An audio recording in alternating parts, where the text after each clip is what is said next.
So in my computer keyboard I am going to turn on the num lock. So we have enabled the number lock here.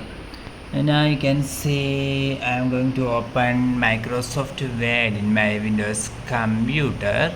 Okay, open the Microsoft Word, and after that you can see an alt key, and this is a space bar. On the left side of the space bar there is an alt key. I am going to press this alt key. I am not removing my finger from this alt key. I press and hold this alt key. At the same time I am going to type here 13198. So after typing 13198 I simply release my finger from this alt key.